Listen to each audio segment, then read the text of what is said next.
అంటే అట్లీస్ట్ విజయ్ అయితే తనతో వర్క్ చేశాడుగా, తనకు తెలిసి ఉంటుందిగా. అదే కదా విజయ్ తెలియదు. ఈవెన్ నగేష్తో కూడా, కెమెరామెన్ నగేష్తో కూడా విజయ్ పనిచేశాడు. విజయ్ చెప్పాలిగా మరి ఇద్దరి గురించి. అంటే నేను అనేది ఏంటంటే వెన్ యూఆర్, అది దట్స్ వాట్ ఐమ్ సేయింగ్. ఇప్పుడు వెన్ యూఆర్ వెరీ పర్టికులర్ నాకు ఇదే కావాలి అని, then you'll find a difference. Okay, నువ్వు ఏది ఇచ్చినా నాకు ఓకే అనుకుంటే ప్రాబ్లం లేదు. ఎనీ ఈవెన్ కెమెరా, ఇప్పుడు ఫర్ ఎగ్జాంపుల్ తోట ఉన్నాడు, తోటతో నాకు ఒక్క డిస్కషన్ లేదు. ఓకే, తోట నాకు ఇది కావాలి, ఇట్లా కావాలి, ఈ ఫ్రేమ్ కావాలి, ఇంత కావాలి అని చెప్తే, అంటే తోటకు కొన్నిసార్లు లెన్స్ నెంబర్ చెప్పినా పట్టించుకుంటాడు వాడు. డిఓపీలు ఫీల్ అవుతారు, ఏ తోట అది పడదా లెన్స్ నెంబర్ అని తక్కువ మార్చేస్తాడు. తను అంతకుముందు ఏం చేశాడు తోట? ఆల్మోస్ట్ ఇదే ఫస్ట్ ఫిల్మ్. తోట పెళ్లి చూపులు క్లాష్ చేశాడు 7 days ఎంతో. సో మీకు ఏది పెడితే, ఏది చెప్తే అది పెట్టే, ఏది చెప్తే అది పెట్టాను కాదు. అంటే ఇప్పుడు ఒకటి ఎట్లా ఉంటుంది అంటే అండి, ఇప్పుడు నేను అదే అంటున్నా, ఇప్పుడు మన కథలో ఒక రానెస్, ఒక పిచ్చి, ఉన్మాదం ఏమని అనుకోండి మీరు, ఒక కనెక్ట్ పాయింట్ ఉంటుంది. అది కనెక్ట్ అయింది అనుకోండి అవతలవాడు, వాడు దాన్ని నెక్స్ట్ లెవెల్ తీసుకెళ్తాడు. That is why we hire chief technicians. ఇప్పుడు చీఫ్ టెక్నీషియన్ అంటే మ్యూజిక్ డైరెక్టర్, డిఓపి, వీళ్ళంతా ఏంటంటే they'll take it to next level. ఇప్పుడు కొందరు డిఓపీస్ ఉంటారు, they are made for action films. ఇప్పుడు తోట ఉన్నాడు, Thota is action film director. ఆయనకు యాక్షన్ ఫిల్మ్స్ ఇష్టం, ఆయన మాసీ ఫిల్మ్స్ ఇష్టం, larger than life films. So love story connect తోటకి కొంచెం ఉండేది, అది నాకు అర్థమైంది. అండ్ మా ఇద్దరికి ఏంటంటే సింక్ విషయంలో ప్రాబ్లం కాలేదు. ఈ విషయంలో ప్రాబ్లం ఉన్నప్పుడు you can deliver what director wanted is decent. If you can reinforce, if you can enhance director's vision, then that is crazy, that is something else. వీడికి చెప్పిండు కదా, ఈ మ్యాటర్ చెప్పేటప్పుడు ఈ టైట్ క్లోజ్లో నుంచి అలా ప్యాన్ అవుతే ఇంకా కొంచెం ఎన్హాన్స్ అవుద్ది అనేది డిఓపి టేబుల్ మీద తీసుకొస్తే that will be better. That any director wants to be, ఏ డైరెక్టర్కైనా అది ఆశ. కానీ మనకు ఓకే, మన డిఓపిది మనది టేస్ట్ సింక్ కానప్పుడు అట్లీస్ట్ యూ షుడ్ అండర్స్టాండ్ మన సెన్సిబిలిటీస్, మనం అర్థం చేసుకొని లైట్ చేసి ఫ్రేమ్ చేసే సెన్సిబిలిటీస్ ఉన్నా happy. At least you know what you thought will be on to the screen. So Thota is like that. Thota complete అర్థమైంది, వీడికి వెళ్ళకొద్దు, వీడికి ఇది కావాలి, ఇది కావాలి, ఇచ్చేద్దామని. సో నాకు తోటకు ఒక్కరోజు కూడా డిస్కషన్ లేదు. 60 days we shot, like there was not even one discussion. Even with the music కూడా అంటే ఇప్పుడు విజయ్ రిఫర్ చేసిండు నగేష్ని, విజయ్ తోటని రిఫర్ చేసిండు, విజయ్ మ్యూజిక్ డైరెక్టర్ని కూడా రిఫర్ చేసింది, సౌండ్ డిజైనర్ రిఫర్ చేసింది కూడా Vijay. But I saw Maya, but నాకు తెలియదు వాళ్ళు వీళ్ళే అని.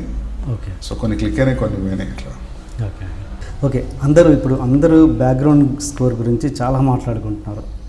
అసలు ఆ ఆడియోగ్రఫీలో ఎవరి పార్ట్ ఎంత ఉంది కరెక్ట్ చెప్పండి. అంటే చాలా నేను రకరకాల విషయాలు వింటున్నాను, ఇది ఫలానా చేశారు, డైరెక్టర్ ఎక్కువ చేశారు, ఏంటి అసలు మీ పార్ట్ ఎంత దాంట్లో? అంటే నేను రాసేటప్పుడు క్లియర్గా నేను సౌండ్ ఊహించుకొని రాస్తా. అంటే పర్టికులర్ దాంట్లో ఏదో సినిమా మ్యూజిక్ ఈ పార్టీలో వస్తుంది అనే అంత డీటెయిల్తో రాస్తా. నేను సౌండ్తో ఆలోచిస్తాను. అంటే లొకేషన్లో కూడా ఒక షార్ట్ ఎడ పెట్టిన తర్వాత కట్ ఇంకో దగ్గర పెడుతుంటే నా ఏడు సైడ్ అన్న ఈ కట్ పడదు అని, అంటే నాకు యాంబియన్స్ షిఫ్ట్ ఆఫ్ సౌండ్ వల్ల ఈ కట్ సరిపోతుంది అని ఒక ఐడియా ఉండేది. యాంబియన్స్ ఫోల్కి ఆ సౌండ్ మీద ఐ మీన్ నేను ఏదో కోర్స్ చేసినాను కాదు, లైక్ నాకు ఒక క్లారిటీ ఉంది. అట్లా వెళ్తేనే ఇలాంటి స్టోరీ చాలా టాంజిబుల్గా ఉంటుంది, చాలా ఫీల్ ఫ్యాక్టర్ బాగా వర్కౌట్ అవుతుంది, అంటే రియల్గా అనిపిస్తుంది అనే ఫీలింగ్. సో సౌండ్ డిజైనింగ్ అంతా సచిన్, సుధాకరన్, హరి ఇద్దరు వ్యక్తులు ఉన్నారు. సింక్ సినిమా వాళ్ళు చేశారు. వాళ్ళు they took love fantastic care. I mean చాలా టైం తీసుకొని చాలా ప్రేమతో పద్ధతిగా చేశారు వాళ్ళు. రాజాకృష్ణన్ సార్ మిక్సింగ్ చేశాడు 4 frames. ఆయన నీ మనోరత్నం గారి సినిమాలకి వాళ్ళు సౌండ్ ఇంట్రెస్ట్ వాల్యూ ఉన్న సినిమాలు మాత్రమే పిక్ చేసుకొని చేస్తాడు అతనికి వెళ్ళి కూడా కథ చెప్పారు. సో ఈ side like we are doing this film, fantastic feel ఉంది ఇందులో. యాక్చువల్లీ సింగ్ సౌండ్ చేద్దాం అనుకున్నా, because non Telugu speaking actors ఉండడం వల్ల కుదరలేదు నాకు సింగ్ సౌండ్ చేద్దామని. కాకపోతే సింగ్ సౌండ్ ఫీల్ క్రియేట్ చేయగలిగాము. Okay okay. బట్ ఆ బ్యాక్గ్రౌండ్ స్కోర్లో వచ్చే ఆ స్పెసిఫిక్ మ్యూజిక్ ఏంటది, ఆ బైక్ మీద పోయేటప్పుడు రెగ్యులర్ అది ఉంది కదా, అది మీరే పెట్టారని? అంటే హర్షవర్ధన్ రామేశ్వర్ అని అతను ఏంటంటే లైక్ అంటే మామూలుగా ఇప్పుడు పియానో మీద ఉన్నాడు అనుకోండి, అతను చేయి పట్టుకొని ఇది కాదు ఇది ఒకటి ఇది ట్రై చేద్దామంటే కూడా హిందీ వీడియో అని అలా రియాక్షన్స్ కూడా ఇచ్చేవాడు కాదు. ఓకే ప్రశాంతంగా మన పిచ్చిని తట్టుకొని స్పెసిఫిక్గా కొన్ని ఉన్నాయి నాకు ఇక్కడ ఈ సౌండ్ పడితే బాగుంటుంది అనేది ఒక గట్ ఫీలింగ్ ఉంది. అతనితో వర్క్ చేసి అతను ప్రోగ్రామర్, అతనికి చాలా ఫిల్మ్స్ చేశాడు అతను. సో అతనికి కూడా ఫ్రెష్గా అనిపించింది, మనం చెప్పే ఐడియాస్ నచ్చినాయి అతనికి. సందీప్ బాగుంది సందీప్ అనేవాడు. ఎప్పుడు కూడా ఏదో ఉందిలే, నేను అనుకుంది బాగుంది కదా ఇది ఎందుకు అలా కాకుండా బాగా సింక్ అయ్యాడు అతను బ్యాక్గ్రౌండ్ స్కోర్కి. ఈ ఇండస్ట్రీలో రెగ్యులర్ జరిగేది ఏంటంటే కొత్త డైరెక్టర్ సినిమా చేస్తున్నప్పుడు, కొత్త మ్యూజిక్ డైరెక్టర్, కెమెరామెన్ లేకపోతే ఎనీ అదర్ టెక్నీషియన్ వర్క్ కలిసి చేస్తున్నప్పుడు వాళ్ళకి అది తెలియదు, ఆ సినిమా హిట్ రేంజ్ ఏంటనేది తెలియదు, ఒక డైరెక్టర్కి మాత్రమే తెలుస్తుంది. అలా తెలియక ఏదో ఇది కొత్తడు కదా అన్న ఇదిలోనే తక్కువ చేసి ఇంకా ఆ వర్క్ సరిగ్గా చేయకపోవడం అలాంటివి జరుగుతుంటాయి. లైక్ శివని కూడా ఎక్స్పెక్ట్ చేయలేదు అంత హిట్ అవుతుందని. బట్ హిట్ అయ్యాక ఆ సినిమా హిట్ అయ్యాక అరే ఆ సినిమా మనం మిస్ చేసుకున్నామే, డైరెక్టర్తో బాగుండేది, ఇలాంటివి కమ్యూనికేషన్ గ్యాప్స్ అనేవి చాలా వస్తాయి. తర్వాత ఎంత బాధపడ్డా లాభం లేదు. ఇలా గిల్టీగా ఫీల్ అవుతున్నారా మీ మ్యూజిక్ డైరెక్టర్ అంటే, పాత కెమెరామెన్ అయితే వాటి మీద మీ ఎక్స్ప్రెషన్ అంటే వాళ్ళు ఎలా ఫీల్ అవుతున్నారు? మామూలుగా ఇది అంటే తర్వాత డెఫినెట్గా ఫీల్ అవుతారు కదా, ఒక మంచి సినిమాను మేము మిస్ చేసుకున్నాం, ఒక సూపర్ హిట్ సినిమాను మేము మిస్ చేసుకున్నాం, సూపర్ హిట్ డైరెక్టర్ని మేము మిస్ చేసుకున్నాం అని. ఏమో నేను అనుకోవడం అయితే ఆ పిచ్చిన కొడుకుతో వదిలించుకున్నాం మంచి పని అయిందని అనుకుంటారు కావచ్చు, నా గురించి తెలియదు. అచ్చా, వాళ్ళు అనుకుంటారు ఏమో, ఇవి నెవర్ నో. అంటే ఇప్పుడు ఎవరి పాయింట్ ఆఫ్ వ్యూలో వాడికి ఒక స్క్రీన్ ప్లే ఉంటుంది, అందులో వాడే హీరో కాబట్టి నేనే విలన్ వాళ్ళకి. సో వాళ్ళని ఎట్లా చూస్తారో నాకు తెలియదు, కానీ మేబీ ఆఫ్టర్ ద అవుట్పుట్. కానీ అలాంటి మ్యూజిక్ మిమ్మల్ని బ్లాక్మెయిల్ చేశారంటే మీ ఈ సినిమా వదిలేస్తాను మధ్యలోనే, ఇవన్నీ ఎవరు చెప్పారు మీకు? మీరు ఏ క్వశ్చన్ అడుగుతారో భయం అవుతుంది నాకు. అంటే I don't know who told you this, but ఒక స్టేజ్లో ఈ సినిమా నేను ఇప్పుడు వదిలేస్తే ఏం చేస్తావు అన్నాడు. Right now I'm living this film, what will do అన్నాడు. ఓకే, ఎవరు రాడం ఏమంటావు మరి? అదే అంటున్నాను, మూసుకొని అన్ని మీరేంటో తెలియదు, అదే అంటున్నాను, అవుట్పుట్ ఎక్స్పెక్ట్ చేయక వచ్చే మాటలు అవన్నీ అంతేనా? అదే ఐ మీన్ ఇంకా అలాంటివి చాలా చెప్పాలంటే. ఇప్పుడు ఏదో మనం హిట్ ఇచ్చాం, మనం ఏదో స్టేట్మెంట్లు ఇస్తాం అనిపిస్తుంది, కానీ అవి అసలు అంటే దాన్ని ఏం చెప్పాలి, అంటే బాధపడతాం అలా అంటే కోపం వస్తుంది, అదొక మిక్స్డ్ ఫీలింగ్. అది ఏంది ఇక్కడ చిరుక్కున్నాం ఇలా మాట్లాడుతున్నాను నేను అనిపించే. అంటే ఏ ఫస్ట్ టైం డైరెక్టర్ కూడా అది ఫేస్ చేయొద్దు. అంటే నోటికి ఏది వస్తుంది మాట్లాడడం. అంటే వాడు హైదరాబాద్ వస్తాడు బిహేవియర్ వేరు ఉంటుంది, నేను చెన్నై పోతాడు బిహేవియర్ వేరు ఉంటుంది. Okay okay.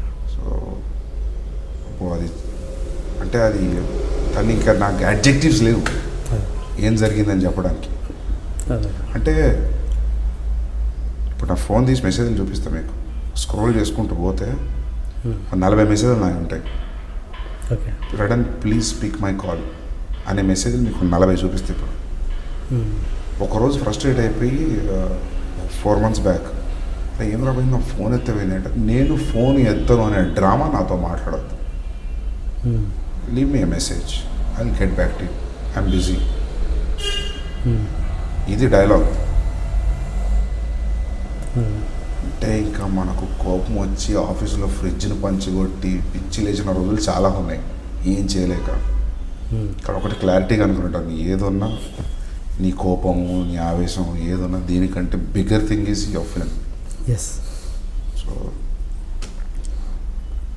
బయటకు వచ్చేసిన నుంచి అంటే బ్యాక్గ్రౌండ్ స్కోర్ కూడా యూజువల్లీ మ్యూజిక్ డైరెక్టరే చేస్తాడు. బ్యాక్గ్రౌండ్ స్కోర్ ఇతనితో వెళ్ళడానికి కారణం ఏంటంటే, నేను బ్యాక్గ్రౌండ్ స్కోర్ చేద్దాము, నేను వస్తున్నా చెన్నైకి మండే అంటే ఓకే వచ్చే అన్నాడు.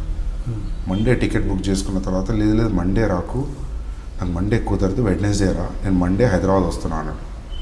నేను వెడ్నెస్డే టికెట్ బుక్ చేసుకొని ఎయిర్పోర్ట్ పోతున్న ప్రాసెస్లో తెలిసిందంటే వాడు నిన్న రాత్రి హైదరాబాద్ వచ్చేసిండు. ఎందుకు వచ్చినావు రా నువ్వు హైదరాబాద్కి అంటే, ఒక షార్ట్ ఫిల్మ్ కాంట్రాక్ట్ సైన్ చేయడానికి వచ్చినా అని చెప్తున్నాను. అండ్ నేను చెన్నైలో ఫస్ట్ హాఫ్కి 6 days ఉన్నాను. 6th day నా ఫ్లైట్ 10:30 కంటే సాయంత్రం 4:30కి వచ్చాడు స్టూడియోకి. ఓకే. ఆ 6 days నేను హర్షవర్ధన్ రామేశ్వర్ ఇద్దరం కలిసి, అతను ర్యామీ అంటారు అతన్ని, ఇద్దరం కలిసి కూర్చొని చేసుకున్నాం. సెకండ్ హాఫ్ అప్పుడు కూడా అంతే, 1-2 రోజులు సాయంత్రం పూట వచ్చి వెళ్ళిపోయాడు, because I have to pay him the balance money. So no point, I mean అతను చేసింది ఏం లేదు కాబట్టి I give the credit to that day. అంటే అదే అండి, దీనివల్ల ఈ ఎక్స్పీరియన్స్ వల్ల మీరు తెలుసుకున్న లెసన్ ఏంటి? అంటే లెసన్ అంటే మనకు ఫస్ట్ టైం డైరెక్ట్ చేసేటప్పుడు సినిమా అందరూ నాకేమనిపిస్తుంది అంటే, ఒక మనిషిని కలిసి 1/2 గంటలో వాడు ఏంటి ఒక క్లారిటీ వచ్చేస్తుంది.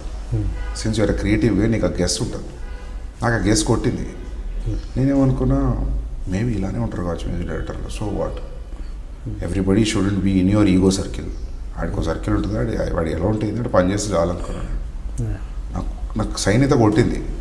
But since like Vijay was interested in Radhan. So Radhan Andala Rakshas interval music బాగా వచ్చింది. నాకు బాగా నచ్చింది. అందాల ఎవడే సుబ్రహ్మణ్యంలో ఓ మనిషి అనే పాట బాగా నచ్చింది. సో అది విన్నప్పుడు వీడు చేయగలుగుతాడు అనే ఒక ఇంట్యూషన్తో మనం వెళ్తాం. అంటే ఫస్ట్ ఎక్కడ కొట్టిందంటే మేము ఒక వర్క్షాప్ టీజర్ వదిలాం. అవును, చూసా. అప్పుడు ఒక టైటిల్ అలా లేస్తుంది స్క్రీన్లోకి. అక్కడ ఏంటంటే నేను ఒక మ్యూజిక్ పెడదాము టైటిల్ వచ్చినప్పుడు, అదే మ్యూజిక్ ఇంటర్వెల్ బ్యాంగ్కి యూజ్ చేద్దాం. ఇప్పటి నుంచి ఆ మ్యూజిక్ వదిలితే ఒక ట్యూన్ అయి ఉంటారు మ్యూజిక్కి. నా ఇంటర్వెల్ బ్యాంగ్ చూసారు, అది హీరో ఒక స్థితిలో ఉంటాడు, కెమెరా టిల్ట్ అవుతుంది. అది ఆల్రెడీ యూజ్డ్ ఉన్న మ్యూజిక్ అనుకోండి, ఎఫెక్ట్ వేరుంటుంది థియేటర్. సో దాన్ని యూజ్ చేద్దామని చెప్పి 10 రోజుల ముందు చెప్తున్నా. నేను ఇట్లా ఏదైనా ఒక వీడియో చేద్దాం అనుకుంటే ఏం చేద్దామని నాకు క్లారిటీ లేదు. టైటిల్ మాత్రం ఇట్లా వస్తుంది. ఈ క్లారిటీ అయితే నాకు ఉంది. నాకు మ్యూజిక్కి ఒక హార్డ్ హిట్టింగ్ రివెటింగ్ మ్యూజిక్, అంటే ఒక సాడ్ సెలబ్రేషన్ ఉన్న మ్యూజిక్ కావాలి, ఒక బీట్ ఉండాలి, అందులోనే ఒక పెళ్ళి అవుతున్న ఒక ఫీలింగ్ కూడా కలగాలి అని. That was this thing he didn't give me. వర్క్షాప్లో వచ్చిన ఐడియా ఏంటంటే కిస్సింగ్ దాని మీద మాట్లాడుతూ ఒకటి వెరైటీ వదులున్నాము, వీళ్ళు ఏదో కొంచెం కొత్తగా చేస్తున్నారనే ఫీలింగ్ ఆడియన్స్ క్రియేట్ చేద్దాం అనుకొని చేసిన ప్రయత్నం అది. అతను ఇవ్వలేదు కాబట్టి then I got a music from a different platform.